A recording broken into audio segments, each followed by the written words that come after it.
her crazy pill this morning, y'all. I did She not. took her crazy. She's a liar. She took Bloody her crazy liar. pills. I don't know what she's talking about. I didn't. Ooh,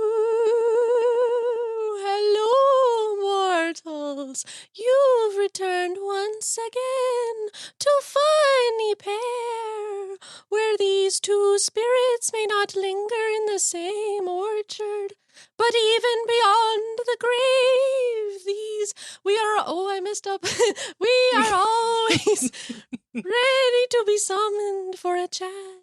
I am one of your ghostly hosts, Madeline, and tonight the whispers grow louder, the shadows awaken, and the spirits of Halloween beckon us to gather to share our tales, and perhaps leave you with chills that linger long after the lights go out. Ooh.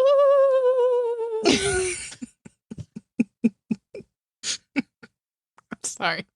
How in the heck are you supposed to do a ghost accent? I tried to look it up. I don't know, but couldn't you find anybody. full on brought out your Snow White for a second. Yeah, like I was hearing Snow White. I was hearing She her got to bring out her well, high-pitched ghosts have a lot of vibratos. vibrato. And the, Yeah. Mm-hmm. Or like Pac-Man. Pac-Man.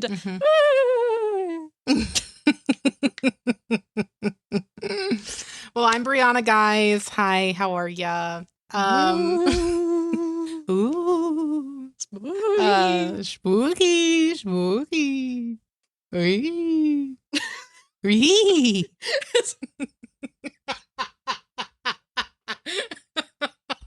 That was such a bad impression.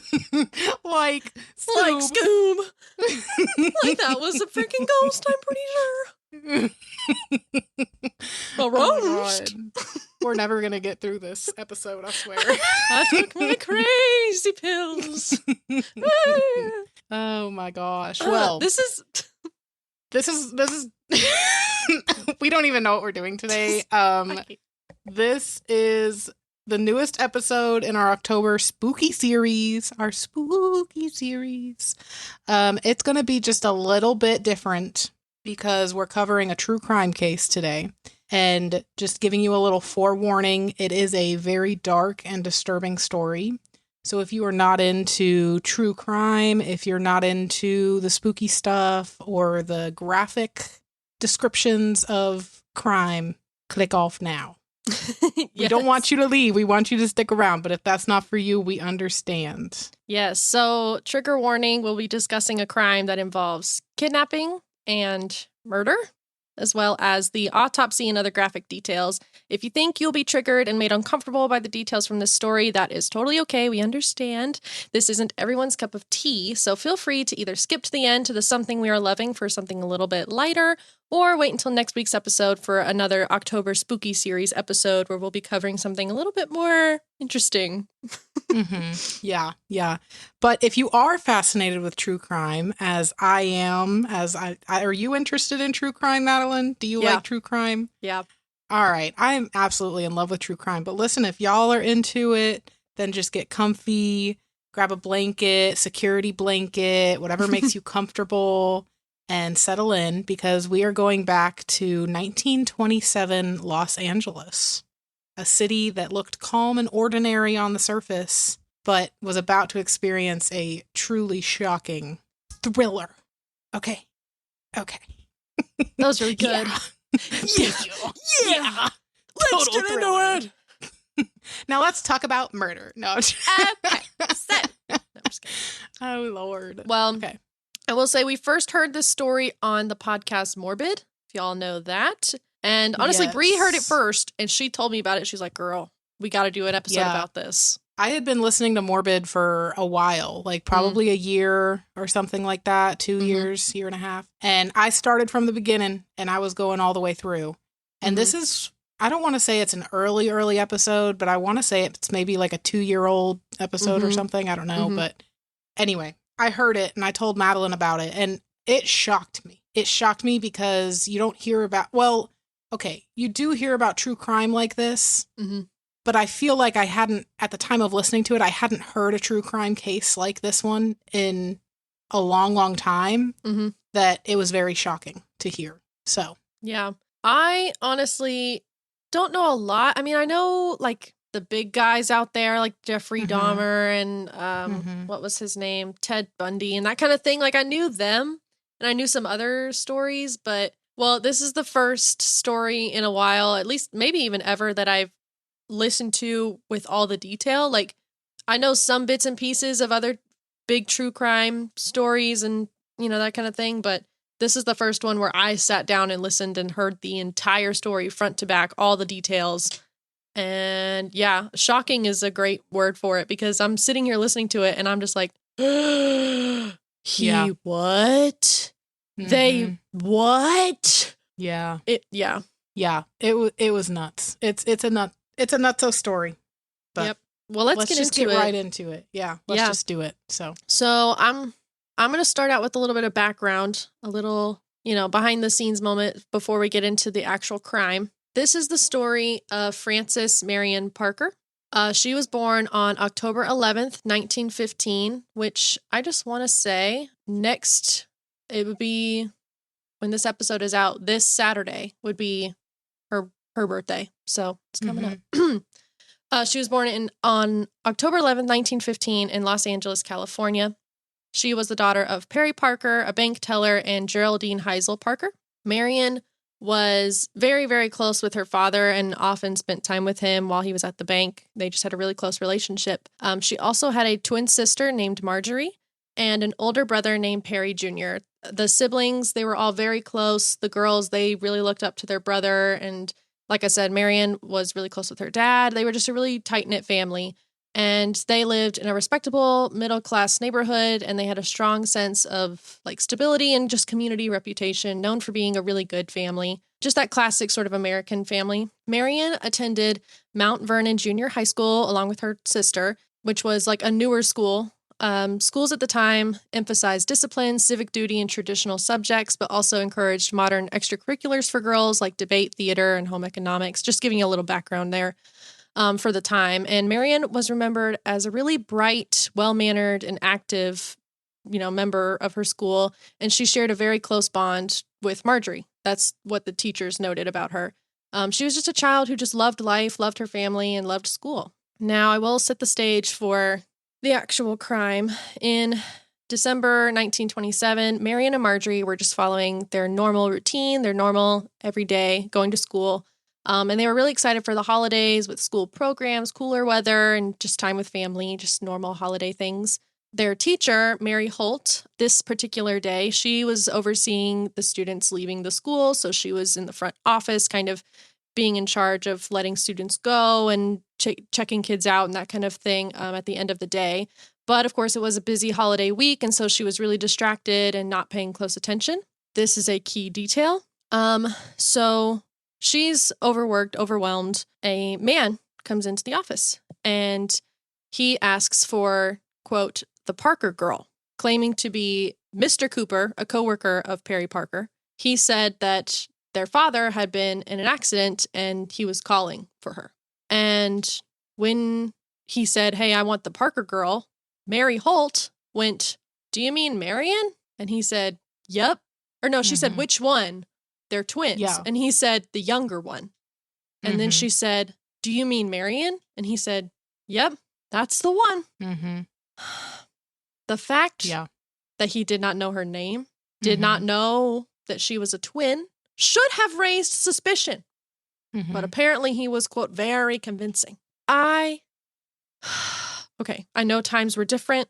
I know in the 1920s, adults and children, like there was just a trust, like children trusted adults. There was just like, you would think nothing bad would happen. You just, oh, you're so-and-so? Okay, seems legit to me.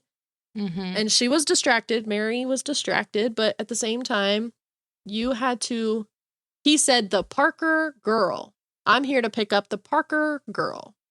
Which one? There are two. And he says the younger one, and you go, they're twins. There really isn't a younger one. But no, Mary did not pause to think these things. She just goes, oh, you mean this one? Yeah. Right. So she calls Marion. Well, yeah. I was just going to say the other thing about it too, which also should have been a red flag, is that if you're picking up for somebody who, like a father who was just in an accident, why would he only be asking for one of the two children? You know what I mean? Like that's another thing. That's just insane it's to like, me. Like, why? I don't know. Also, why did you not ask about the accident? Is he okay? Do I need to get the other children? Like, let me call home to make sure because I don't know who you are and you seem to not know who you're picking up. So let me double check and call home. Let me just say, the one thing that really, really made me angry about this particular case was that there were so many moments where, not even right here, later in the case, there are so many moments where things could have happened that could have prevented this young girl's death. Starting with Mary. She could have asked more questions. She could have not assumed things and given him information. She could have called home. She could have inquired about the dad. She could have asked more information about who he was and how he knew them. And were so, and of course that is how it works today. Thankfully, there's like an approved list of these are the people that can pick up my child. If they're not one of these people, they cannot take my child. But back then, there was a lot of, I guess, trust going around. Yeah. So Mary calls Mary into the office. She goes, Mr. Cooper is here. He's going to take you. Your father's been in an accident. And Marion, being 12 years old, just went, okay, yeah. Like, if you said that my father was in an accident and he sent you, then I'm going to go with you. And so it really made it easy for a stranger to really just deceive her and to just make up the story and for her to believe it. And like you said, like, it's insane that and also, like, you didn't think to tell the sister. So Marjorie, she's still in class while Marion has gone with this Mr. Cooper. At the end of the day, she's waiting for her sister to go home, and she waits and she waits. School closes. She's still not there. So Marjorie's like, I guess Marion went home with a friend or went somewhere else. So she goes home and she tells her dad, like, hey, Marion wasn't there when I was waiting to go home. And they freaked out. Well, they kind of freaked out. They did a little bit later. Yeah, so technically it was Marjorie went home and told her parents about how Marion wasn't there.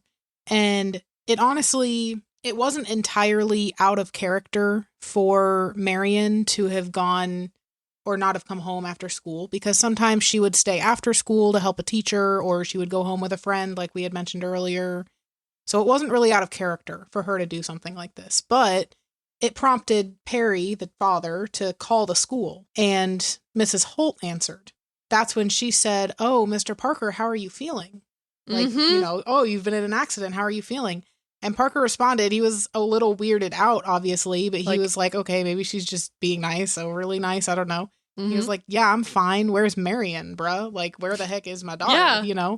Miss Holt was like, well, she went home with the man that you sent to pick her up. And that's when Parker dropped the nice guy act. Like, he was pissed. Like, I'm saying Papa Bear. Dropped. He was pissed. And he's like, what do you mean you sent her home with a man? He said, I have not been in an accident. No one has been in an accident. And no one has been sent to pick up my child. And he also claimed that he's been home all day with his wife because it was actually his wife's 40th birthday. Yep. So they were both taking like a personal day to celebrate her birthday. So literally it would have just been a phone call. Like, if you had just called their house, both the parents are there. Both would have been there. It would have nothing about it. Yep. I understand that there's a lot going on. And this is just a terrible mistake that shouldn't have happened, but it did happen. Now there are things in place to prevent these kinds of mistakes from happening. But as you'll hear later in the story, I can only imagine how devastated Miss Holt was, like the teacher. As much of a mistake that she made, I can only imagine the guilt that she felt had to carry with her. And there's no doubt in my mind that she felt guilty, because I don't think she did this out of ill content. No, she didn't. In no way or form. It was just neglect and something that probably haunted her the rest of her judgment, life. So, although honestly, like, part of me feels bad for her, but then part of me is like, sorry, that's your job as an educator to take care of the children. Oh yeah. A part of me feels bad and a part of me doesn't. So, So, like, not saying you kind of deserve to feel bad, but yeah, you should feel really bad because you yeah. messed up. These are the consequences Yeah. of your actions. You're going to feel guilt. Right. Yeah. So post that phone call, right? So he's just talked to Miss Holt. He's like, what the fuck do you mean you let her go home with this person? Random stranger. So after that, the Parkers wasted no time to call the cops. But just before, like, they were running around trying to get to the phone to dial the cop's number. And just before that, the doorbell rang. And it was a Western Union messenger with a telegram. At the time, telegrams were very popular. Now, phones were around, yes, but they weren't super common in the household yet because they cost a lot of money and all of that. So the main form of communication here was a telegram. Okay. So the telegram was addressed to Perry from a sender in Pasadena, California, and it read, "Do positively nothing until you receive special delivery letter." And they were terrified just from reading this letter. Like, what the actual frick? Now, something I want to note here is that at this time in the 20s, it was actually very common, I will say pretty common, in terms of crime, for there to be like a kidnapping for ransom. So they were terrified, not going anything wrong with that. But that's kind of where their head was at. Like, okay, this is a kidnapping for ransom. I've seen this happen to other people in my area, whatever. I kind of maybe not know the procedure here, but like, you just got to do what the ransom guy wants and you'll be okay, you know? But anyway, later on, they got a second telegram from Alhambra, I think is how you say it. And it stated, "Marion secure, use good judgment. Interference with my plan is dangerous. Signed, George Fox." Oh my God. I was freaking out. I was... Yeah. Yeah. So no one knew who that was, right? So they're checking. They're like, this person has no relation to our family. I don't know anybody by this name. We have no idea. Yeah. Well, Marjorie told her parents that just a few days prior, there was a man driving a gray car alongside the streetcar that her and Marion had been riding in. It's basically like a bus, but on rails, for those of you who don't know what a streetcar is. And that he had been gesturing for the girls to get off the streetcar and to come talk to him. He was do you know how disgusting that is? Oh my gosh, that's disgusting. Well, then thankfully following they were smart. Oh, yeah, they were like, smart. Absolutely not. Well, it was Marion who was like, she doesn't like strangers, so she's not going to go talk to this person. You know what I mean? Right. So following Marjorie telling that to her parents, they were even more scared, obviously. But they didn't call the police that night. Like I said, it was a kidnapping for ransom, or so they thought. So they were like, getting the police involved, it's probably just going to make this worse, you know? Yeah. So they didn't call the police that night and instead waited for further instructions. But when morning came and no further instructions had arrived, that's when they called the police. The third telegram arrived. So as the detectives were interviewing the family, that's when the third telegram showed up. And it was, again, addressed to Perry Parker. And it said, "Use good judgment. You are the loser. Do this. Secure 75 $20 gold certificates, U.S. currency, $1,500 at once. Keep them on your person. Go about your daily business as usual. Leave out police and detectives. Make no public notice. Keep this affair private. Make no search. Fulfilling these terms with the transfer of currency will secure the return of the girl.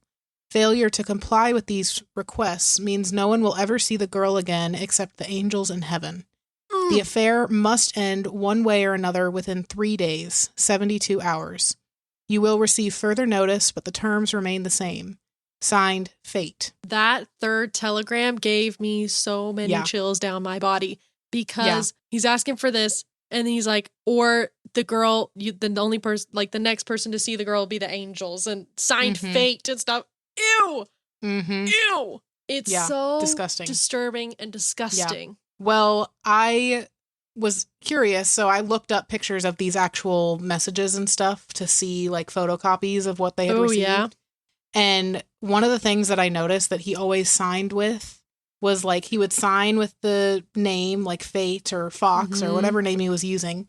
And then at the very bottom, almost like a PS, like a little PS message or whatever, he would write, "If you want aid against me, ask God, not man." And that's what he would write at the bottom of each of his letters or each of his little notes or whatever. I just got chills down my body. Ew. Literally disgusting. So I just can't imagine the panic and helplessness that they must have been feeling. Like, what do you mean? Oh, go about your business. Yeah. That makes no sense to me. You know? How? I couldn't. How do you... there's no way. There's no way. Well, then, the sad part here is that accompanied with that telegram, there was a note that was handwritten by Marion. And this is not the full thing, but just some of it. But it was basically a letter that was, like, addressed to Mommy and Daddy from Marion. And it was in her penmanship and all of that. So it basically was like, "I wish I could come home. I think I'll die if I have to be like this much longer. Won't someone tell me why this has happened to me? And then, Daddy, please do what this man tells you or he'll kill me if you don't." This girl is 12 years old. She's 12. Yeah. Now, she was probably, like, forced to write this letter. You know That's what I mean? I'm thinking is that he, like, said, "You need to tell them this. You need to say, Daddy, do what he says." Like, he was feeding her what to say in the letter. Right. I think. Yeah. But the fact that the guy knew that this is, like, it's just another part of his game. Like, it wasn't going to really do anything. It was just, like, another thing to offset the Parker family. Yeah. And to make them feel even more just, I don't know, helpless, depressed, panicked. Yeah. That's how I'm just feeling. Terrible. Just disgusting. So then, after that third telegram, the detectives were immediately struck by the little amount of money that was being asked for by the kidnapper. Like, if this was a thing for ransom, wouldn't the kidnapper be asking for more money? You know what I mean? But basically, if you equate for, is that what it is? Equate for inflation in today's times, he was basically asking for $27,000 for ransom, which is kind of like, it's nothing to sneeze at. I mean, that's a lot of money, but that's not for a ransom. You would think it would be a little bit more, $1 million or something crazy. Or, right. I don't know. Well, based on, like, the verbiage in the telegram and all that, the investigators agreed, like, okay, we'll work on the DL. We're not going to draw attention to this, whatever. Well, the next day, Perry went to work and he withdrew the money. He did end up writing down the serial numbers for the bills to hopefully try and track them down later. But during the day, while Perry was working, the investigators proceeded to interview peers at school, namely Mrs. Holt, the teacher. She was interviewed, but she was so distraught that she couldn't remember much. But she did remember that she thought he was about 25 to 30, average looking, basically, like looked like any generic guy of that time. But apparently she was actually so distraught over the fact that this was happening that she needed to be sedated because of how emotional that she was, which is just crazy to me. I don't even have words for that. But that afternoon, the kidnapper still hadn't called. The phone finally rang after what felt like an eternity, and Perry answered. And there was a man on the other end. He confirmed if Perry has the money. Basically, he was like, "All right, bro, you got the money?" Perry was like, "Yes, I've got the money."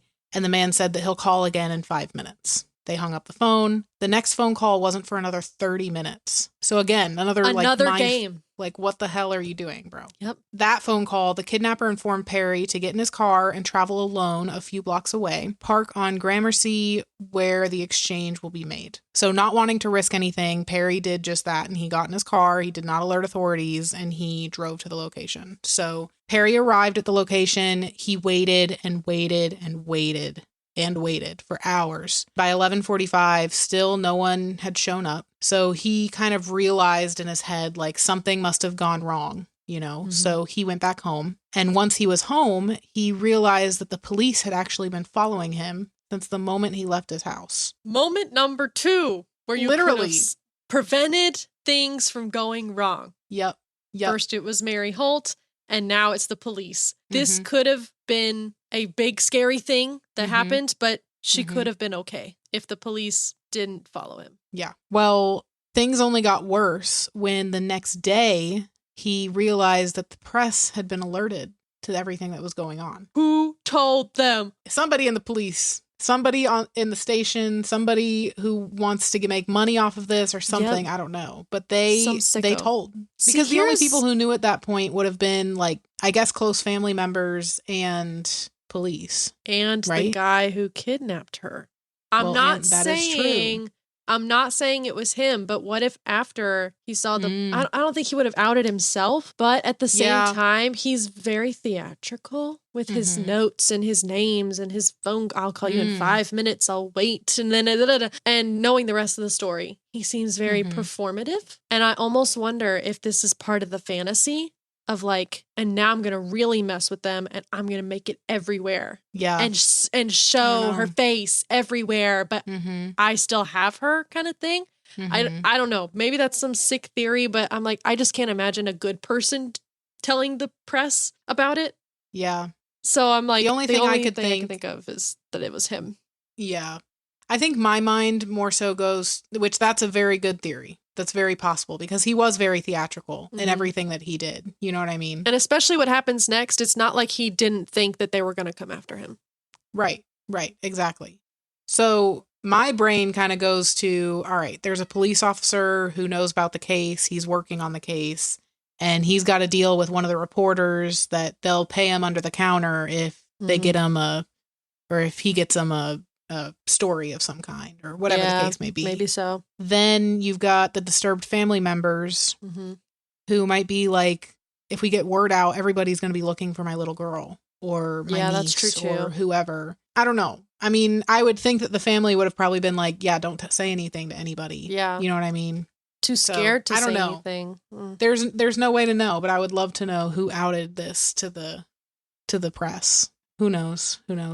But the next afternoon, another telegram arrived. That telegram said, "When I asked you over the phone to give your word of honor as a Christian and an honest businessman, you didn't answer. Why? Because those two closed cars carefully followed your car north on Wilton to 10th and stopped shortly off Wilton and proceeded to circle the block on Gramercy. She was so eager to know that it would only be a short while before she would be free from my terrible torture. Then you messed the whole damn affair. I will give you one more chance. Pray to God for forgiveness for your mistake last night. Signed, Fate Fox." I hate hate these Fox. freaking telegrams. Yeah. I'm so distressed. Yeah, I hate the telegrams. Well, this telegram also came with a letter from Marion. And Perry later states that he does believe that these letters had come from his daughter. Like later on in the story. But so if you want to see a picture of it, I do have a picture of the letter saved in my research section. If you want to look at the letter from Marion. I do, actually. I do. The letter says, "Dear Daddy and Mother, Daddy, please don't bring anyone with you today. I'm sorry for what happened last night. We drove right by the house and I cried all the time last night. If you don't meet us this morning, you'll never see me again. Love to all, Marion Parker.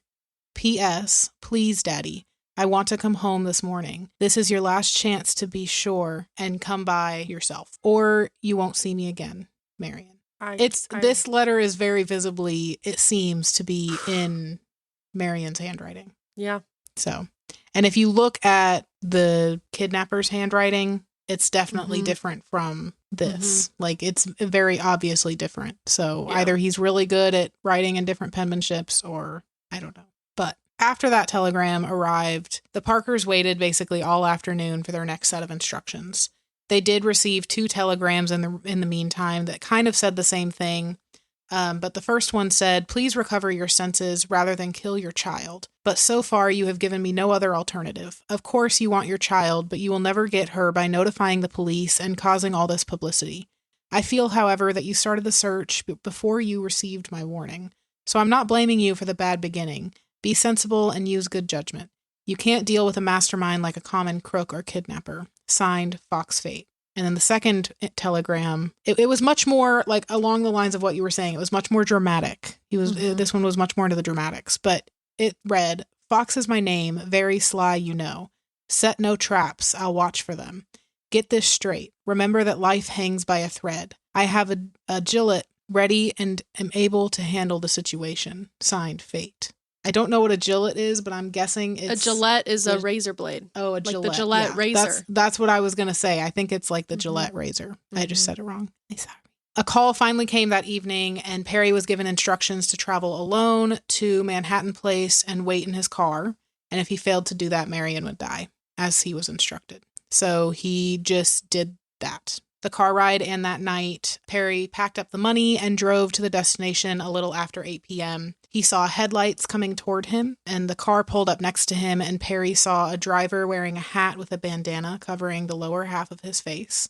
The driver rolled down the window and raised a sawed-off shotgun pointed directly at Perry, and the driver demanded the money. Perry insisted on seeing his daughter first. That annoyed the driver, but the driver gestured to the seat next to him, and Perry looked over and said that he could see Marion wrapped in a blanket of some kind. Her head was nearly covered, but he later claimed that it appeared that Marion may have been in some sort of daze or drugged in some kind of way. The driver said that she was sleeping, and Perry noted that her eyes were open and she was just gazing forward. But he believed that she still appeared to be alive because she still had color in her cheeks. So Perry handed the money to the kidnapper through the window. The kidnapper grabbed the bag and informed Perry to wait while he checked the contents. The driver then inched forward after confirming the contents in the bag and parked the car again so that he was out of the light. He opened the passenger door, and then something large fell out of the car and hit the curb, and then the car sped off. So Perry ran to the bundle that was thrown out of the car once the vehicle was out of sight. And he could see his daughter's face from the blanket and immediately tried to wrap her in his arms. But he realized that the bundle was alarmingly light. He untied the cords on the blanket, and when he opened the bundle, he saw that Marion's legs were missing and her arms had been severed just below the elbow, and she was confirmed dead. Perry's screams were reportedly loud enough to be heard by people in nearby shops and businesses, and it was pure chaos. I mean, the man was just inconsolable. Shortly after that, the cops arrive, the lead detective on the case being Jord Contreras. He arrived a short time later, along with some other members of his team, and they basically began combing the scene, and it became one of the largest manhunts in California's history. Mm-hmm. So, very, I can't very sad. Even imagine. Yeah. The just guttural scream that he must have let out for people to hear it all the way down the block. Mm-hmm. So getting into a little bit of the autopsy.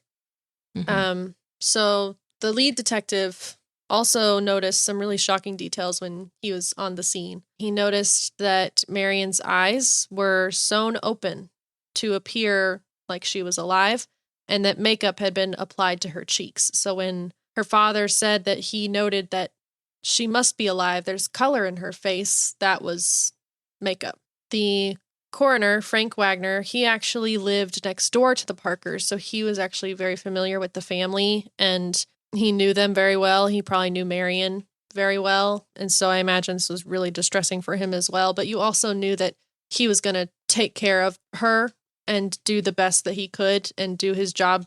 I mean, he's obviously going to do his job well, but take extra care because he knows the family, he knows Marion, and you just, I'm sure there was a little bit of comfort in that, that you weren't going to give her away to a stranger, somebody who knew her, who was going to take care of her. He noted that the body was incomplete, like Bree said, it was only the head, the torso, and the upper arms, along with a 2-inch cut along the shoulder. They determined that the cause of death was strangulation. Her internal organs were still intact, and they noticed that the cuts on her body were made post-mortem, so it seems to be that there was no torture or anything of the sort. It was just death by strangulation, and then everything else that happened to her body was after she had already died.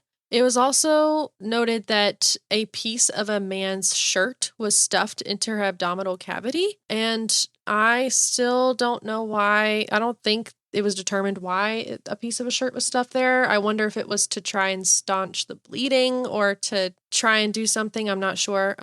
And a little bit time later, I think it was either the next morning or the morning after or something, there was a man walking his dog in the park nearby, and he noticed a pile of newspapers, and it was later discovered that it was her arms wrapped in the newspaper that were thrown into this park, and the rest of her remains were then found in a nearby gully, so they were able to find her other remains. But the time of death, this is the kicker, as if it's already not horrible. This is just another just dagger to the gut, is that the time of death was determined to be right after the initial botched exchange, suggesting that police interference may have cost Marion her life. So if the police hadn't tailed Parker that day, they probably would have been able to do the exchange and Marion would have been alive. But after that initial botched exchange, what did the letter say? You said the letter said, like, if you don't do this correctly, I will kill her or something. By that point, she was already dead. So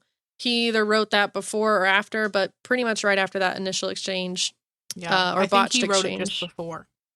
Yeah. I think he wrote it And just then before because decided. it also was accompanied with Marion's letter. That's true. Yeah. So, but in the process of them waiting forever and 2 telegrams being sent, I wonder if that's when everything was happening. You know what I mean? Yep. So this, like Bree said, started one of the largest manhunts in Los Angeles and California's history. The suspect's car was found abandoned in a parking lot miles from the scene, but a stakeout produced nothing. Apparently the parking attendant said that a generic man had dropped the car off and that he'd be back, but obviously after staking out, they realized he's not coming back for this car. By December 18th, every California newspaper covered the grisly details of her death. So at this point, the public knew everything that had happened to this girl, which I don't understand how. I mean, I know that the newspapers are just doing their job and they're reporting, but at the same time, there was no need to include all of the graphic details. And I believe that some magazines and newspapers were making up certain things that happened, saying that her head had been cut off and that she was, like there were all of these bruises all over her body and all of these other details that weren't true. And that just further circulated the public panic and outrage and just the spiraling of the family. Like, I can't. So at this point, every single person in California knew about what had happened to Marion and were looking for this guy. They were like, which I suppose was a good thing that happened with it becoming public. I believe it was the governor or something like that of Mexico. They actually closed their borders to try and stop the fox from fleeing. So they were like, we're going to try and help y'all out. So they closed their borders. And men resembling the suspect were arrested. There were so many that people would bring in and that the police would bring in. Apparently, this one guy, he was brought in 8 times in 4 hours or something. Yeah. I mean, I think it was 8 hours. He was brought in 9 times in 8 hours. 8 hours. Or something like that. And at one point he just said, just leave me in the cell because I'm sick and tired of you guys coming after me when we've determined that it's not me. So I'm just going to sit here in the police station so that you can't get me again because obviously you don't know who you're looking for. And some were beaten, I guess, by the public. They thought this is the guy and they just senselessly beat him. Another one was even driven to suicide. It just shows just the grim. This is a sign of hysteria taking over the public. This is what the newspapers did. Not only did it do the good thing of increasing eyes, all over to try and find this guy, but it did a really bad thing where innocent men were being targeted, beaten, and driven to do horrible, irreversible things. And maybe it's crazy to think this, but if you hadn't have written all of those gruesome details in your newspapers, then maybe there wouldn't have been as intense of a mass hysteria happening. It would have been, okay, we need to look for this suspect, but you're making it, you're blowing it up bigger than, and more, I mean, it was already terrible. To an already lit fire. Yes. And it was not good. One very early suspect, his name was Lewis Wyatt. He was 25, the son of a doctor, and he had a history of harassing girls. Oh, cute. That's okay. Nice. So you're fitting some details. He was arrested and he reportedly knew intimate details of the Parker family. I guess that just means that he knew of the family and maybe he worked at the bank or maybe he, I don't know, was a neighbor. I don't know. Yeah, he's looking pretty sus.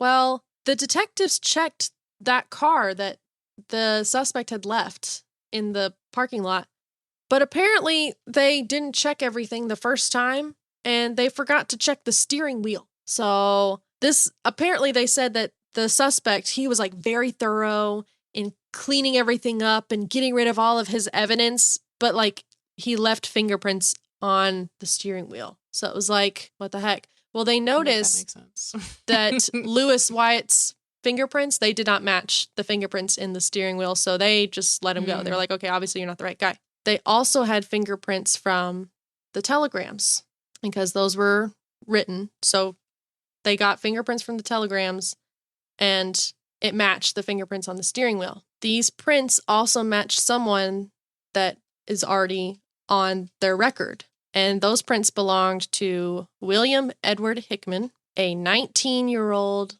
man. So Hickman, being 19 years old, he had committed a lot of crimes growing up. He had a pretty significant criminal history. He, for example, he was a recent resident at a certain set of apartments, and I believe that when Marion's body was found, she was wrapped in a towel that was from one of these apartments. And so he was a recent resident, so that checks off. Basically, ever since he was about 14, he started, dealing with robberies and all these other things with a couple, I think he had a friend that he was doing this with, and he just was really getting into some really bad stuff really early on.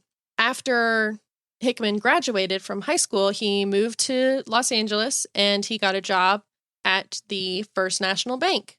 How he got a job at the bank, I don't know. I guess they didn't do background checks. I don't know. Right. I mean, because he had a significant criminal record already established. Well, Hickman worked at the bank with Perry Parker, and he began forging checks because he's a criminal. So he was, after forging checks worth over $400, he was placed on probation and he lost his job. Well, Hickman was pissed because he's like, what do you mean I lost my job?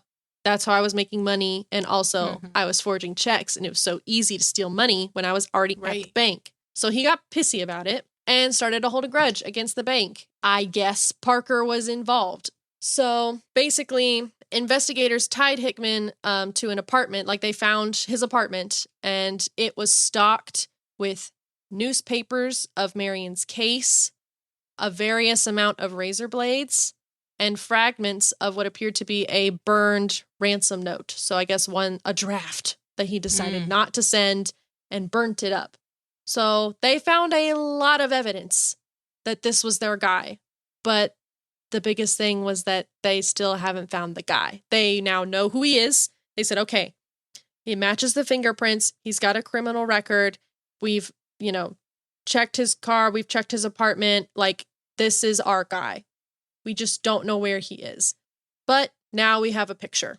And so they were able to put that in the newspapers all over everywhere. So now people know this is what he looks like. This is who he is. Y'all look for this guy. So obviously Hickman is on the run.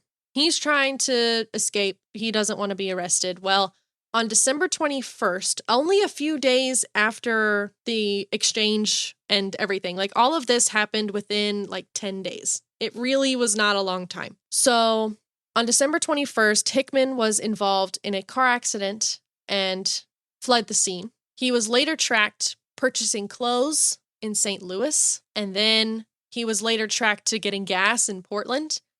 And every time he stopped at these places, somebody recognized him and called it in, but by the time police would get there, he'd be off to the next place.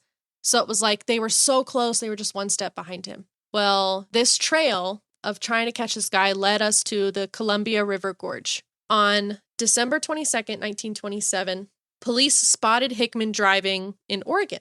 The police pulled him over, and Hickman rolled down his window, and he said, I'm sorry, was I speeding? And police were like, what? No, we know who you are. And he was like, no, my name is so-and-so. And he gave an alias. Oh, I'm Mr. Cooper, whatever. And they were like, no, you're this guy, the guy we've been looking for. Get out. I don't know if that's exactly how it went down. But basically, after a brief confrontation, Edward Hickman admitted, yeah, all right, you guys got me.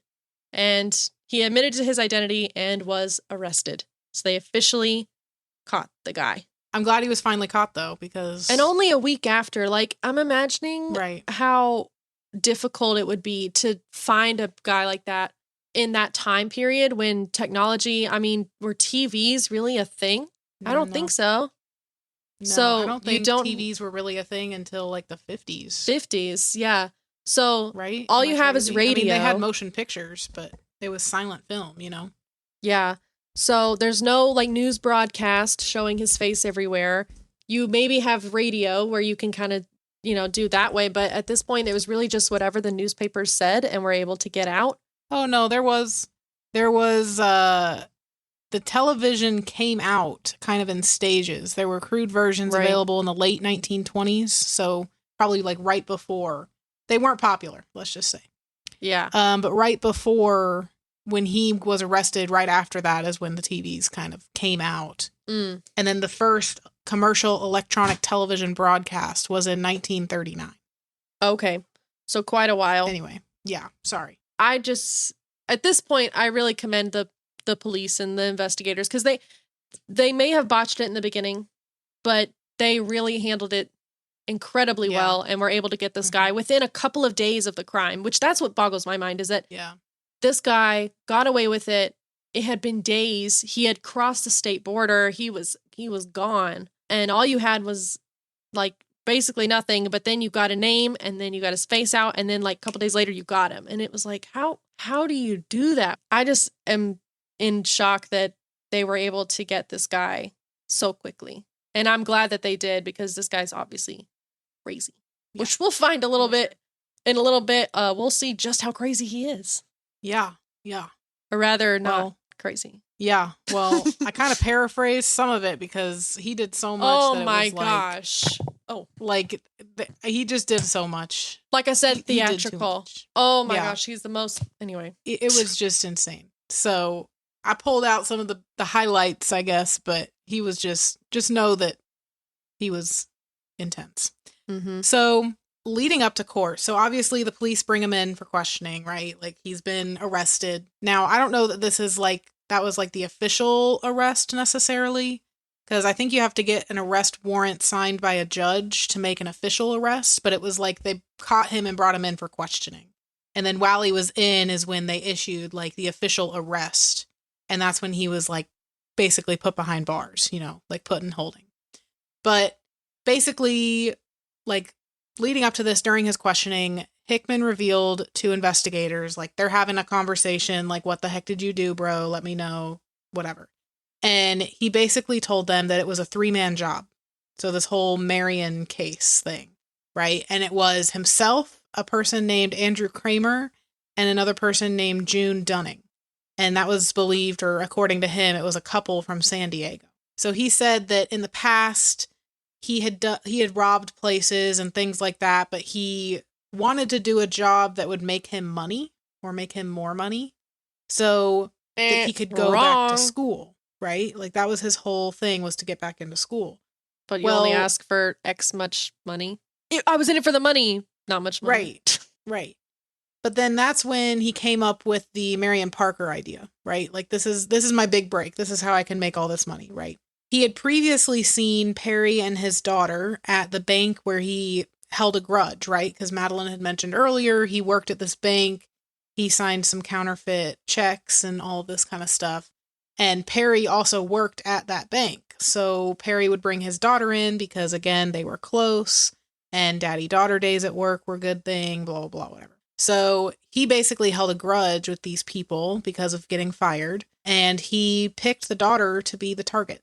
I don't know exactly what his grudge was against Perry. I think Perry just happened to be somebody. He was just a teller too. Like he wasn't like some big manager who had access to certain vaults of some kind. He was just a bank teller.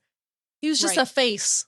So that's what happened there. Later, it was discovered that Welby Hunt is the name of the friend that Hickman would do these things with in high school. And this is where like they found out that he would do all these robberies and stuff with this Welby guy. And that was a high school friend of his, but there was no evidence to support that Kramer or Dunning even existed, right? So Hickman still stuck to his story though, and he claimed that it was Kramer, technically, not him, who actually killed Marion. So he claimed to the LA Times that, quote, Marion and I were like brother and sister. End I quote. want to throw up. Yeah. Yeah. What are you talking about? Yeah. Yeah. Literally disgusting. And then he did admit to writing the telegrams. Because, he has to make it like, oh, yeah, I was involved, but I didn't do that part. Sprinkle in some truths in your lie to make it, that's a smart thing to do. That's smart cookie behavior. You know what I'm saying? Sprinkling some truth in there.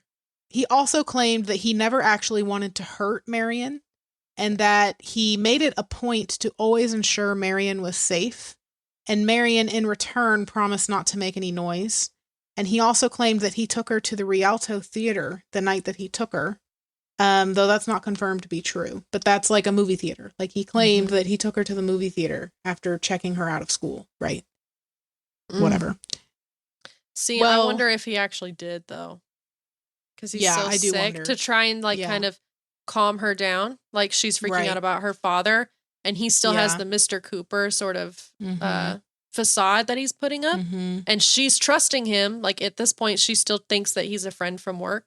And I wonder if he was like, let's calm down. Let me take you to the movies. And to try and get her to be more compliant with him and then get her home. Because if he just started taking her to a random apartment, she probably would have freaked out. Right. But if he calmed her down, went to the movies, that way she's more easily controllable. Yeah, I don't know. Ew. Well, Hickman claimed that after the movie theater, Kramer ended up taking Marion while he conversed with the Parkers with like the telegrams and that kind of stuff. And he claimed that the next time that he saw Kramer would have been on December 17th, where Kramer was carrying a suitcase and he, quote, opened it to reveal Marion's decapitated body. End quote. Yes, ma'am. I'm sorry. What does decapitated mean? Let's look at the actual doesn't it definition. Mean like headless? Well, I think decapitation is typically associated with like headless. I want to know a specific definition. He said decapitated, which means he did say decapitated. Having the head cut off. That is what there is no other meaning. It does not mean a part of the body. Her head was still intact, wasn't it? Yep. The only thing that was cut was her torso, like her legs were cut off. Right. And so he's caught in a lie, basically. So he's telling the truth. He's lying. And then he goes, and she was decapitated. And they went, that was my first red flag, because I was like, well, obviously there are a lot of red flags. But like, excuse me, that's not true. I just had to throw that out there. I was like, oh. No, yeah, good point. Well, Kramer ended up telling Hickman, supposedly, that she had been crying too much, and he decided to stop her permanently. And then Hickman proceeded to apologize to police by saying, quote, I am terribly sorry she was killed because I sure liked her, end quote. And then he started to cry. I'm sorry, what? The way I want to just jump across that table and just pop, pummel him. You know what I mean? Like, what? What do you even mean? You started crying. You started, this just shows how. Oh, you did the little baby. I'm so sorry. No, like, you're not going to get that kind of sympathy around here, partner. He's such a liar. And also, I'm like, this shows a little bit of his craziness, but a different type of craziness. Not insanity, but like just that dark, sadistic, cruel side where he can fake emotions like this. Oh, yeah. Well, I kind of think that this was like his smarts working against him because he was so smart. I think he was just trying to do everything he could and everything he could think of to get out of it. You know what I mean? Like he had no remorse for the situation, obviously. He was just going about this as, oh, if I start crying, maybe they'll let me go. Or if I tell them that this Kramer guy did it, they'll let me go. Or whatever. But he's 19. Yeah. He's done a lot of crime, yes, but he's still kind of naive. You know what I mean? Like, you don't know how the world works at 19. Or at least I didn't. So I still don't. So I'm like, you can't tell me like, he's just whatever. He's so smart, he's stupid, is basically what I'm saying. You know? Yeah. Well, that's when Hickman's arrest was officially made. So the California grand jury convened that night at 7:20 p.m. And within the hour, Superior Judge Hardy issued the extradition order and a warrant for Hickman's arrest. And he was held at an LA jail cell. He was held at an LA jail cell without bail pending his trial. Hickman's family was shocked. So obviously Hickman's family got called and they were like, hey, yo, we got your son. And they're like, there's no way. How is he in jail? This makes no sense. Whatever. Apparently, like, Which I his think was mom also a was lie. like boo-hooing over it. Like, my boy would never do this. Yeah. Well, I'm not going to get into his whole like past family life, but he didn't exactly grow up in the best of family lives. So a part of me is like, his family is also putting on an act because they obviously didn't care much back then. So why do they care now all of a sudden, you know? Anyway, well, now the investigation kind of like officially begins, right? So investigators were able to confirm that Kramer and Dunning had no involvement in the crime. Kramer was actually in jail at the time of the murder. And there was an ex of Hickman's that also had the last name Dunning, but it was discovered that June Dunning was technically the ex's sister.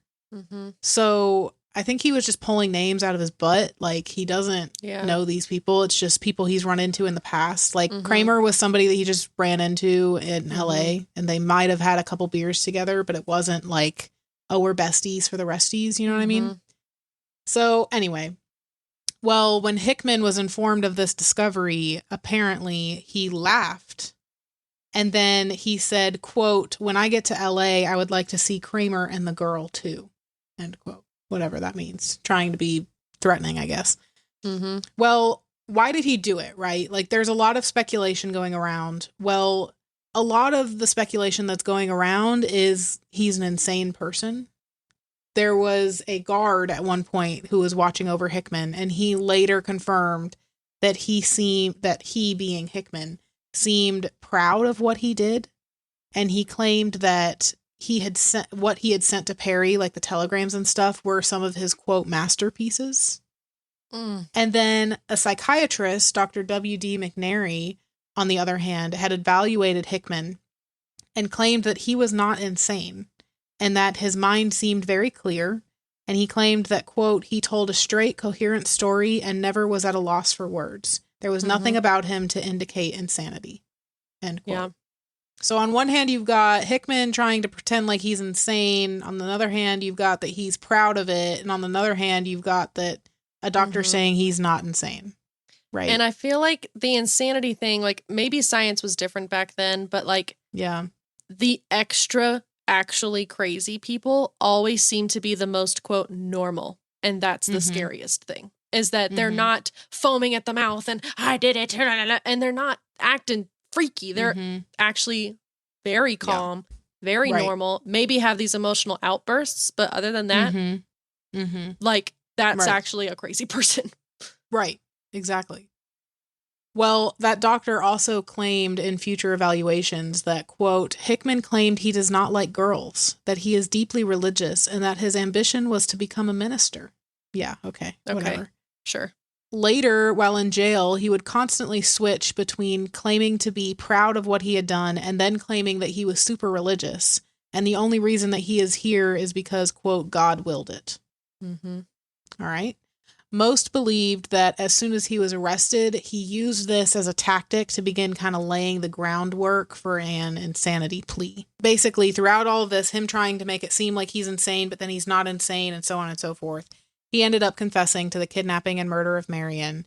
But at this time, if he entered a plea of not guilty by reason of insanity and a jury agreed, there was a good chance that he was going to be able to avoid punishment entirely, which is insane to me. But anyway, now he just had the daunting task of trying to convince, law enforcement and doctors and all these people that he was truly insane. Well, newsflash, nobody bought it. And a lot of people just believed that he was an angry and violent man for whatever reason. So now it's court, right? Hickman's main defense was that he kidnapped, murdered, and mutilated Marion Parker because of God, and that which he referred to God as providence, and that God had commanded him to do it. And he entered with his attorney, Jerome Walsh, where he entered a plea of not guilty by reason of insanity.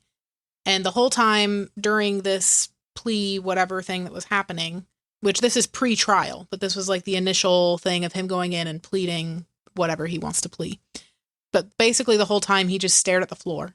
And the only time that he really spoke was when the judge asked if he understood that his plea constituted as an admission of guilt.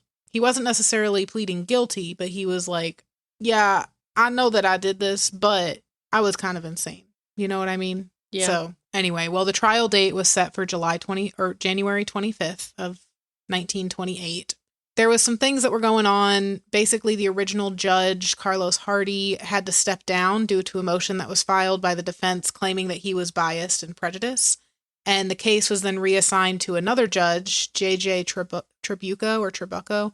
Defense immediately objected to him as well, but the judge was like, heck no, I'm not stepping down. Like, y'all need to stop with your shenanigans. And so because of all this drama that was taking place, the trial didn't technically start until February 2nd of 1928. And since there was already a confession in place, the point of this trial was really just to determine if he's actually insane and to pass a sentence. So the prosecutor, D.A. Asakis, articulated that vengeance was what motivated Hickman to kill, not mental illness. Miss Holtz actually testified at this trial. She was still very emotionally distraught, and her husband had to actually help her to the stand just so that she can testify. Court also contained many graphic crime scene photos, which actually caused some of the jurors to pass out. Well, then Hickman's attorney, right, the defense attorney, which is Walsh, he basically decided that reading Hickman's official confession was the best idea for his case. You know what I mean? Which it ended up backfiring, but he was like, all right, if I read his confession, his official confession, then he'll be deemed insane, right? Because who in their right mind would be writing or saying all of this stuff, right? Yep. So Hickman's official confession read that the motives were listed as they are, like listed below. Number 1, fear of detection by the police. I had warned Perry to keep the case secret, but he was unable to do so. The great publicity and search that followed caused me to use the greatest precaution in protecting myself. Number 2, Marion had strong confidence in me for her own safety, and I considered her own wish to return to her father too deeply. However, my desire to secure the money and return to college was even greater. And then 3, for several years, I have had a peculiar complex. I have had an uncontrollable desire to commit a great crime. I believe that it borders on the edge of insanity. He said, if I say I was crazy about committing a Right. big crime, Right. must be a crazy person. Right, exactly. Well, I don't know about you, but each of these motives to me kind of indicate that he knew what he was doing. And he clearly understood that what he was doing was legally and morally wrong. Mm-hmm. An insane person, medically insane person, cannot discern the two. Yeah. You know, but this is basically him saying, yeah, I did it and I know it was wrong. Yeah. I But don't you're therefore remember. saying you're not insane. Yeah. I don't remember at what point in the sort of trial when this happened, but I remember hearing that either a witness said, I think it might have been his childhood friend from that he was committing crimes with, that he stated that Hickman wanted to get someone and chop them into pieces and leave them along a highway. Like that was his dream. Like Yeah. one of the great crimes he wanted to do was that. Well, Yeah. guess what? Well, You did it. Right. I guess. Ugh. Yeah. Well, this case was ultimately just very confusing for the jury. Like, was he crazy? Was he not crazy? They just kept throwing stuff at them. And like at one point, there was a doctor that was up on the stand testifying against Hickman. And he was like trying to explain the word for word report that he had completed with Hickman. And then at the end of it, the jury was confused and he just ended up being like, yeah, he's got multiple personality schizophrenia or something like that, or anxiety, whatever he had. Mm-hmm. And that just confused the jury even more. It was just a lot. So they didn't really know what was happening. Another part of this that was really confusing for the jury was that a lot of time was spent on his sexuality, which this was weird because he did mention earlier that he doesn't like girls, but I think that's just because when you go into ministry like that, you're not really supposed to be in a relationship. Like, a relationship kind of like a God. nun. Right. Yeah. But there was no like sexual assault that happened to Marion. Right. So why that was so closely focused on was very confusing. Yeah. And I think that only added to the jurors being whatever. Mm-hmm. Anyway, so after all the confusion of the trial, it now comes down to the closing statements. So the defense's closing statement was, when mental disease distorted the boy's thinking processes, he became incapable of attaining his life after school. When Hickman hung that little dead body down over the bathtub drain and cut the throat with a kitchen knife. When he dressed what remained of her in school clothes. When he rouged her face, applied lipstick to her, to that little dead mouth. He was not malingering. He was completely mad. Now, the prosecution's closing statement, he was like, I mean, to the defense, they're reading this closing statement as there's no way that he can be deemed not insane because this is like what knew what sane he was person. doing. Right, exactly. Well, the prosecution was like, no way, no how. That's not the case, right? So the prosecution's closing statement was, a lot of people say they can't understand how Hickman could have committed such a crime if he was in his right mind. He is a criminal. He's a bad man. He's a man without a soul, without a conscience, without a heart. He's not an all-American boy. He's an American criminal who, with the aid of your verdict, the state of California will purge from its borders. Period. Drop the mic. Well, on February 14th, trials come to an end. The jury is sent off to deliberate. Only 43 minutes pass before the jury has determined their sentencing. The jury determined that he was sane at the time of the crime, and Hickman was therefore sentenced to death. The judge sentenced Hickman to death by hanging on April 27th, 1928. Well, he sentenced him on February 14th, but scheduled it for April 27th, 1928. During the reading of the verdict, Hickman showed no emotion whatsoever. There was a lot of appeals that were filed, a lot of like trying to get the case reopened, all of that kind of stuff. And so with all of this that the defense was doing, it pushed his, I don't know how to say it other than a death date, right? So it pushed his death date and it was rescheduled to October 19th. And that day, he was led to the gallows at approximately 10 a.m. Once he was on the trap door, the noose was placed around his neck and a bag was placed over his head. According to reporters, he was white as a sheet and passed out when the bag was placed over his head. The trapdoor opened, and supposedly because he had passed out, it kind of broke his fall a little bit, I guess you could say. So instead of his neck breaking, he hung there, slowly suffocating to death for approximately 10 minutes before he was given a time of death. And time of death was approximately 10:25 a.m. on October 19th. The fact that he died by suffocation when that's what he did to Marion. I'm not saying karma exists, but it's got a nasty sense of humor. So. Yeah. Oh, yeah. It's just an interesting detail. Yeah. It is. Now, I don't really know how to react to this because a part of me is like, that's also just as inhumane as killing a 12-year-old girl. You know what I mean? Gonna say, yep. So I'm not going to speak any on the death penalty and my thoughts on that, but I will say that if somebody is sentenced to hang and you let them hang, but then they're sitting there writhing in suffocation and pain for 10 minutes, that seems just as inhumane as him suffocating Marion, which some people might say he deserved it. But my point to that is, does that make the people who are committing issuing the sentencing, does that make them any better of a person? You know what I mean? That is my whether they're entire following orders stance. or not. I'm like, that is literally my entire stance on the death penalty.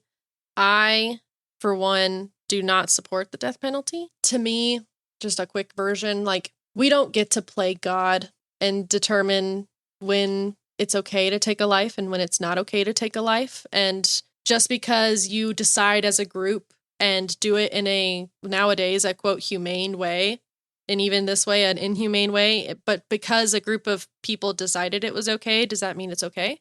And obviously, he was a horrible person and should have been put into, in my opinion, he should have been put away for life. I believe in reformation. I believe that he should have gone to a mental institution because obviously he may not have been the insane that he was pleading, but obviously something was very, very deeply wrong with him. And the note that got me was that he was white as a sheet and passed out, which to me just shows how the fact that he's still human. Like, he's a boy. He's 19 years old. He obviously did this horrible thing and he's a monster, but he's still a person. I just don't think that just because, even if a person does something so horrible, I still don't think taking a life is an answer, even if it's what that person did. I don't think that, like I said earlier, I don't think you should respond violence with violence, because it's just going to create more. An eye for an eye is the whole world will be blind, like, so yeah, just the fact that his face went white as a sheet and he passed out just makes my heart hurt just a little bit. And then, of course, the way that he died. Now, granted, it is karma that he suffocated and that's what he did to Marion, but I don't think he deserved that. I feel like no matter who you are, you shouldn't want to inflict suffering on somebody else, even if you think they, quote, deserve it. That's just my take on it. Just, Yeah. I don't know. There are some horrible, sick, monstrous people in this world, but in my head, I'm like, but we have to be better than them. Anyway, Yeah. this was a crazy story. Yeah. Crazy. This was an absolutely insane story. And the first What time do I you- heard it, my jaw was on the floor. The second time I Mhm. heard it, my jaw was on the floor. Like, it just... But then the other shocking thing, not necessarily shocking, but creepy, was the whole fox thing. Because if y'all don't know on this pod, we're the fox and the hound. Mm-hmm. Guess who the fox is? It's me, you guys. I'm not crazy, I swear. I know I said earlier in this episode that I took my crazy pills, but I swear I'm not actually crazy. Oh my God. Wait, hold on. Okay, God, please. I'm innocent. I'm innocent. I know that I said earlier that I had taken crazy pills, and I know that my symbol is the fox, but I swear to you, I have not. Listen, I swear to you, I swear that I am innocent, Your Honor. But yeah, that was so creepy to like see him sign the fox. Oh, what was that one thing that he said? Oh, I wrote it down. Where he said, "Fox is my name, set no traps, I'll watch for them." Ew, so freaking creepy. Like, that's just that was also kind of freaking me out a little bit. That I was like, ew. Yeah. Quit giving foxes a bad name, because I love them. Yeah. Well, I did have a couple fun facts that I wanted to tell you. Oh, yeah, I do too, actually. If you have some time. Oh, okay. So, I don't know if you knew about this or not, but there is a series of murder ballads that were written about this case, like songs. And following the brutal 1927 kidnapping, murder, whatever, of Miss Parker, there were several folk songs that were written about the case. And they're examples of murder ballads. And it's a traditional folk music genre that tells you the story of a real life or fictional murder. Some of the known murder ballads about Marion Parker include Little Marion Parker, recorded in 1928 by Vernon Dalhart and Carson Robinson, released by Columbia Records. And then there's a Little Marion Parker ballad recorded by Andrew Jenkins using the pseudonym Blind Andy. And then the B side of that album is The Fate of Edward Hickman, detailing the capture and execution of Marion Parker's killer. So on my tab, I have put YouTube links for you to go and listen to the songs if you want to go listen to them. They're creepy. Like, I might need to add them to my Halloween playlist because they're creepy. We'll put them in the notes of this episode too, so y'all can go listen. Yeah. But do you mind if I listen now? No, go for it. Yeah. Okay. I clicked. Oh, there's an ad for Wix that just blasted my ears. Jeez. Okay. This is Blind Andy, Little Marion Parker. Okay. That I'm listening to. What the actual flying frick? Hold on. Yeah. They're creepy. Hold on. There are some lines from there I have to call out. They're giving, like, tiptoe by the window. Yeah, like it's giving that level of creepy. Yes, and little did she know, following in her footsteps, there came a deadly foe. He took her from the schoolhouse and led her far away. Wrote to her, "Dear Daddy, I've kidnapped her today." Mm-hmm. Her father brought the money just as the letter said, but when he found little Marion, his darling child was dead. What? That is so disturbing. And like you said, it's got this like happy tune to it. Yeah.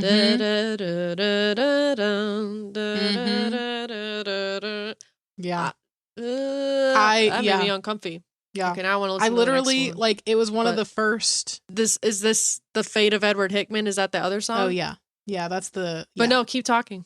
I'll wait. Well, to I was start just it. going to say the first thing that I saw when I researched something, I don't remember what it was, but I looked up something and the first thing I saw was that this story had inspired murder ballads. And I was like, what do you mean murder ballads? Like, Yeah. I've never really heard of that term before. I was thinking it was like a movie, but no, it was songs. And so then I did all this stuff to try and find the songs. And I was like, this is creepy as heck. I can't believe there were songs written about this.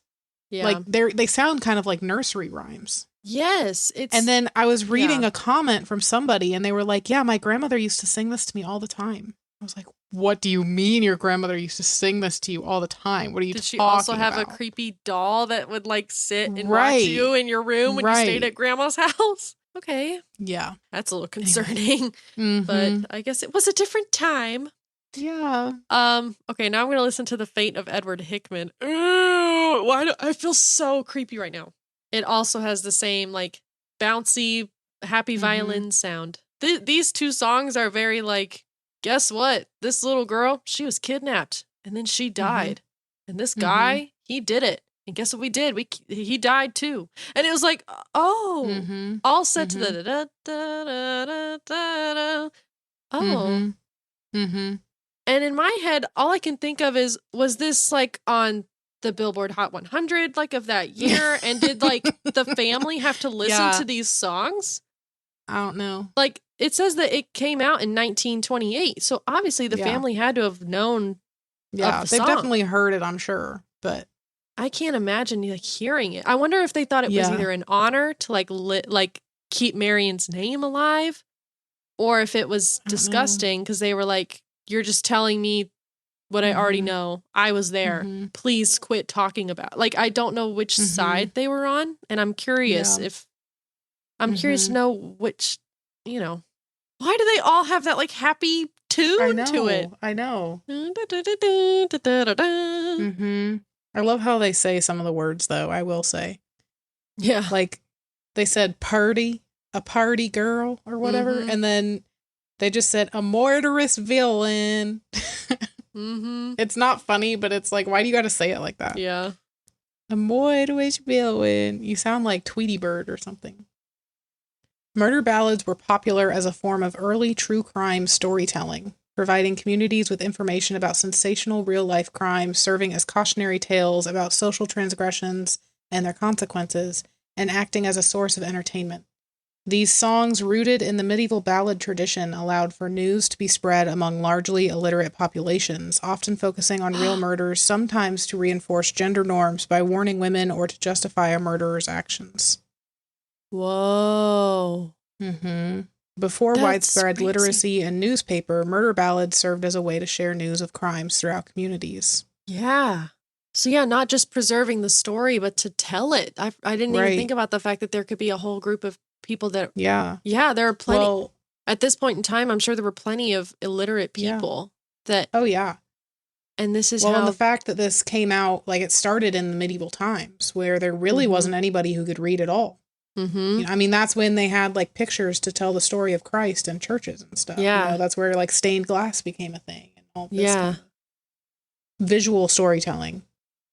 And now you have audio storytelling where it's like, but through music.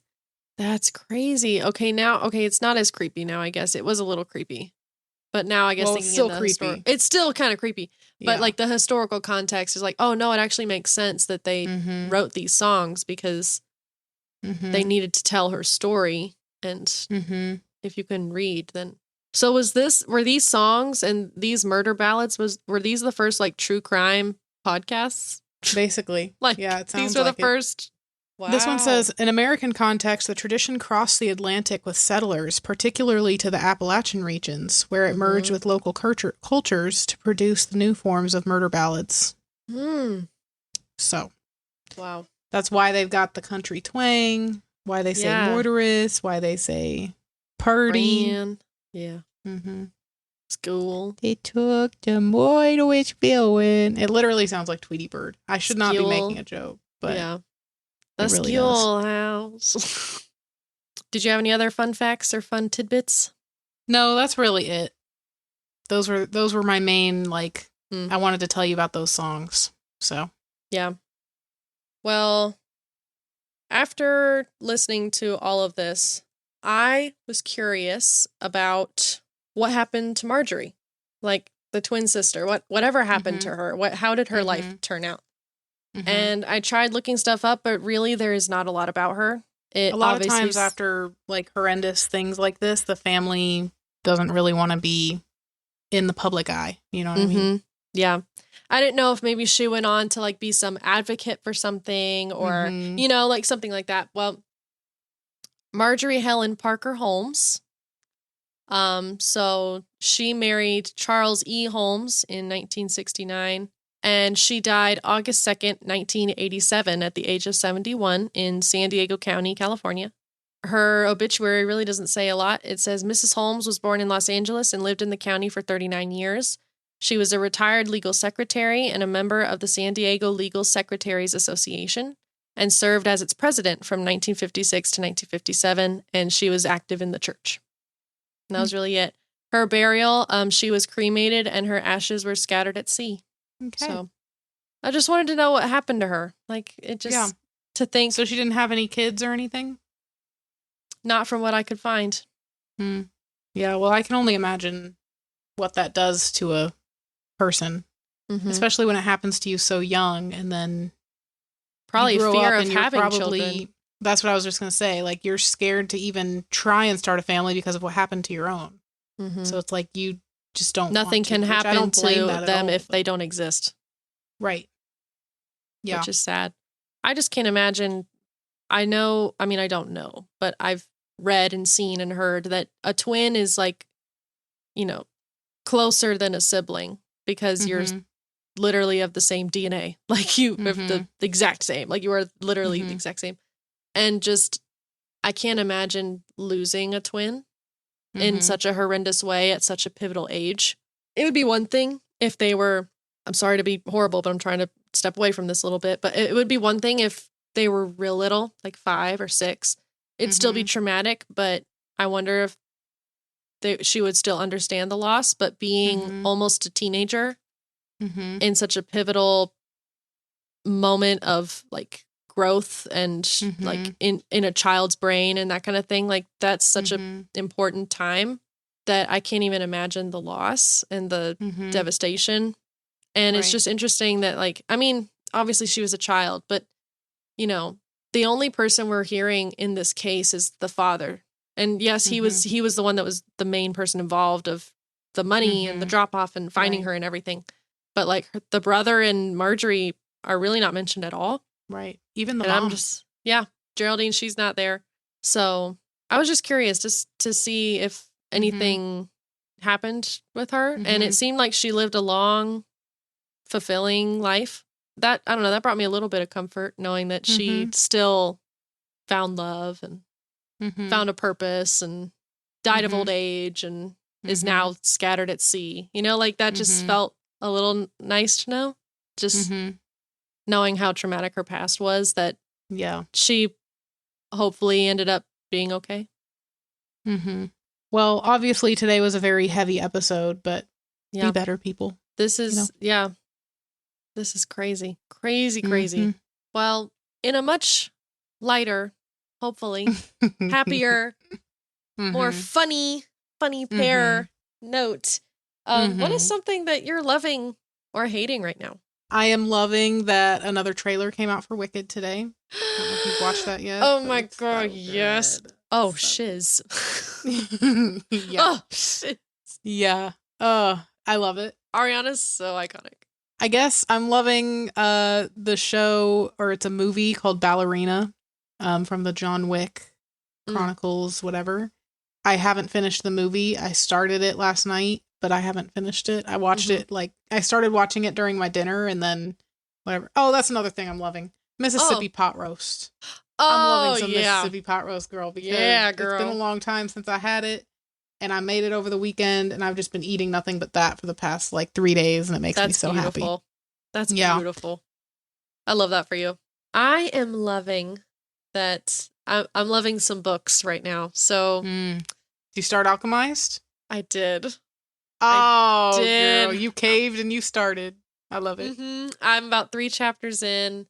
And already my face as I'm reading is just like, oh my God, what are you, like, it's crazy. The stuff that happens in this book, like the, woo, talk about shocking and crazy and dark and stuff. Oh, it's so good. Oh, it's so good. And we just got to the, oh my God, I'm not even going to say anything, but we got to the significant part. And I'm like, oh, I'm excited. This is where things are happening. Unique magic system. I love it. It's very good so far. So I started that. It's one thing I'm loving. But another thing I'm loving, actually two things. I'm loving audiobooks right now. I'm listening to a lot of audiobooks, like on my drive to work, while I'm working, doing the laundry, etc. I'm listening to audiobooks. I'm re-listening to the Throne of Glass series. So I'm about over halfway through. I have 3 books left. I have the tandem read of Empire of Storms and Tower of Dawn, which I'm going to try and tandem listen. I'm going to get both books, and I've marked out which chapters to like, okay, stop here and then go to this one. So I'm going to try and do that. I don't know how, but I'm going to try. So I'm excited for that. But in between all of this, I read, or I listened to The Very Secret Society of Irregular Witches, which I need to say who it's by. It is by Sangu Mandana. Sangu Mandana. Oh my gosh, it was the cutest thing I think I've ever heard in my whole life. I will say it's an adult book. There is one scene, but it's like a cozy, like witchy romance. Oh, it's so cute. So basically an isolated witch whose opportunity to embrace a quirky new family and a new love changes the course of her life. So she's like one of the few witches in Britain, and she has to hide her magic, and basically she's lived a very lonely life. She was an orphan, etc. But then she ends up going to this place called the Nowhere House, and she is hired to teach 3 young witches how to control their magic. And it's sort of like getting into the like, all right, how do we do this and all of this stuff. And then she meets this eclectic group of people who are taking care of the 3 children. All the 3 girls are orphans themselves. And so they're like, it's like a found family kind of thing. And she like starts to feel a sense of belonging. It's so cute. It's like Mary Poppins meets like Nanny McPhee kind of vibes. It's less like Harry Potter witches, and it's more like a Mary Poppins witch. In fact, one of my favorite quotes that I had to write down because I thought it was so freaking funny. The littlest girl, she's about 6, and she's got a British accent. She talks like this. At least that's how the narrator, who was incredible, by the way, narrator was amazing, gave me all the like comfy vibes. But she said the main character Mika, she's like unloading her car, and like more stuff comes out, and it's like a clown car packed full of stuff. And it says, her eyes very round. 7-year-old Altamira said, with perfect gravity, that was some excellent Mary Poppins shit right there. I was like, yes, girl, that was some excellent Mary Poppins shit right there. That's funny. So it's just so cute. And cute. The romance was cute. It was just like I loved all the characters. You just love everybody. Like there was a very like Mrs. Potts kind of character. I loved her. Like it was just so sweet and made you feel all the warm fuzzies. And all right. Well, what's our tangent tally today? Our tangent tally today is pretty low. But we do have a couple. It was 6 tallies. So okay. We talked, I mean, we got off a little bit on murder ballads. So. Yeah, that's true. We did. And then, you know, all this and that. So we went a little awry towards the end, started talking about, wait, let's talk about the death penalty. And let's, what is the law say about in the 1920s? And were there TVs back then? I don't know. Hold on. Yeah. So a little bit at the end, but. Well, there you go.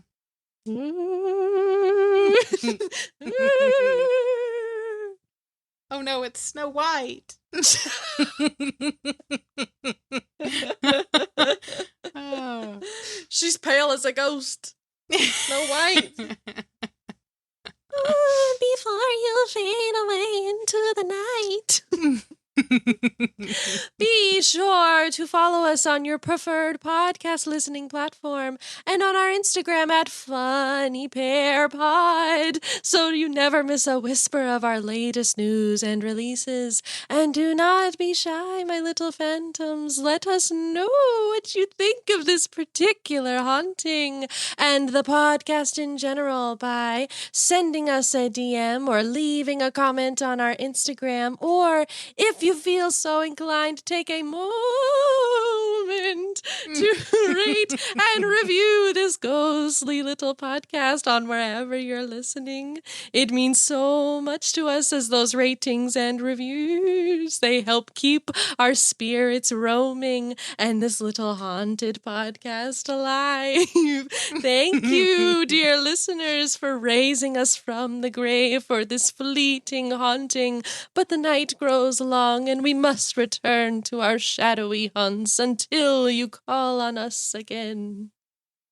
I wish everybody could see Madeline's hands, because the whole time that she's talking, she's like doing her ghostly fingers, and she's like dancing and prancing with her hands. Well, I have to get in the vibe. In the how else am I supposed to do the ghost accent if I don't have witchy, spooky fingers? No, I love it. I do. Get in the spirit. Come on. All the links for where to find us are in the description below this episode. We love every one of our pairs, whether you've just found us or if you've been here since the beginning. If you're enjoying what you hear and you just cannot wait until next week, check out our past episodes and let us know what you think. I also want to give a shout out to our little giveaway we got going on right now. Go check it out. It's on the Instagram, going on through December 17th. Go do it. Go check it out. We got some fun stuff that we're trying to give away. Y'all, we want to give you stuff. Why are you mad about us giving you stuff? It's free. Why do you not want it? I just go get it. It's free. Everybody loves free stuff. Completely free. Even just go do it. All right. A big thank you to all our pairs for joining us.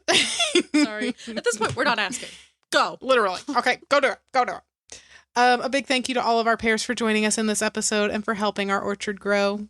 We'll talk to y'all again on Wednesday. And remember, when you're the best of friends, having so much fun together, you're not even aware. You're such a funny pair.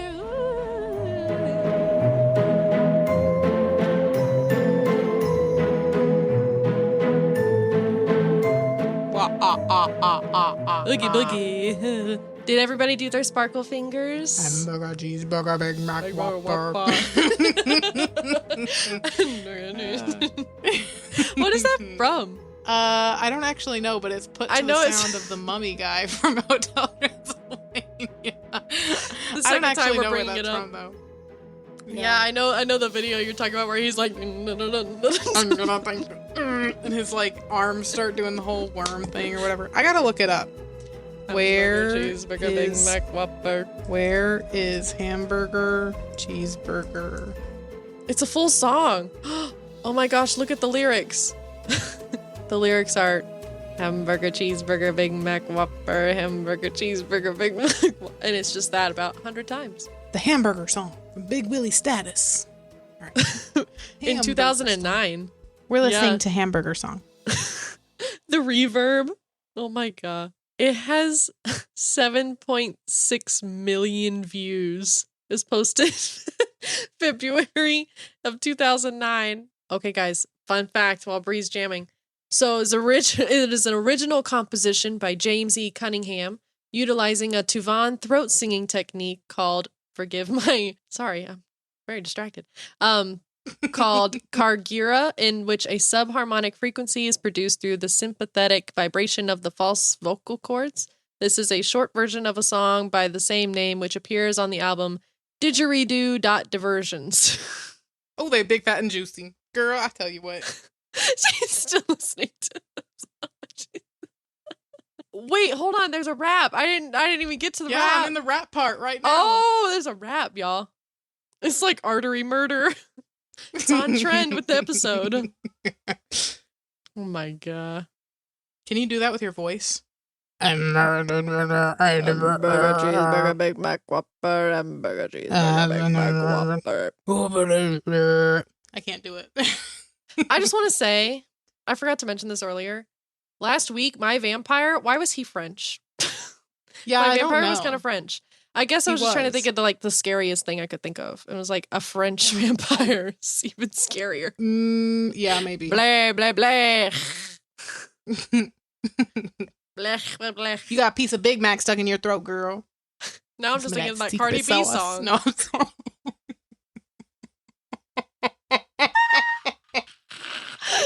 I'm thinking the Cardi B song where she says, I want you to park that Big Mac truck right in the Right in the middle of the garage. I want you to touch that little dangly thing that's swinging Swinging the back of my throat.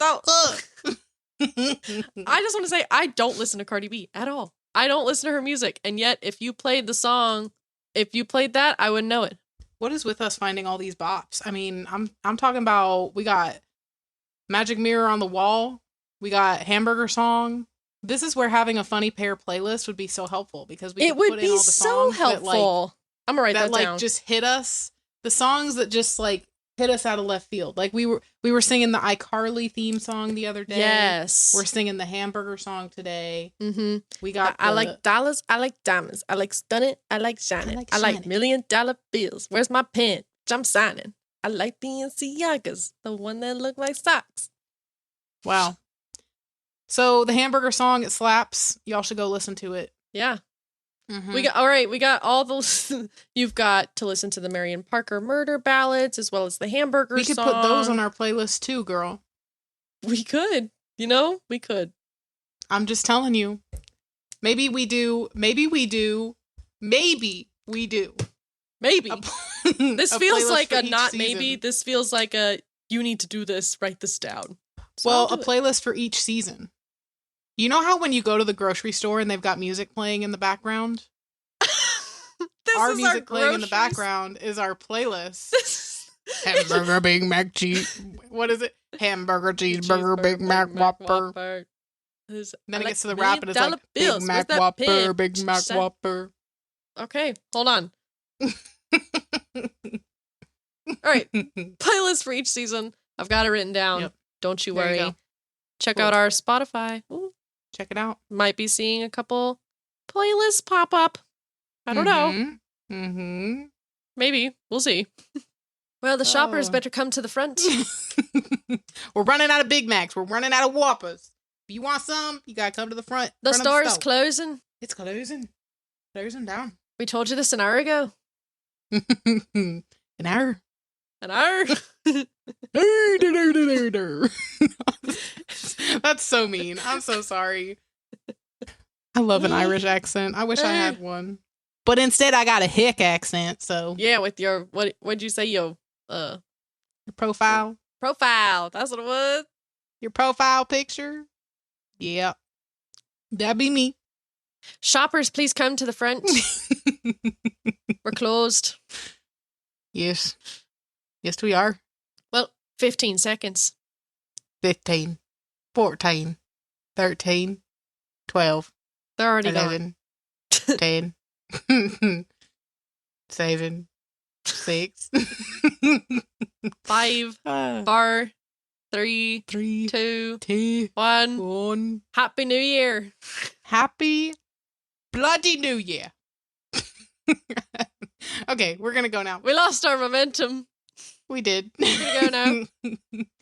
Okay, love you. Bye, guys. Have a good one. See you later. Bye. Come back next week.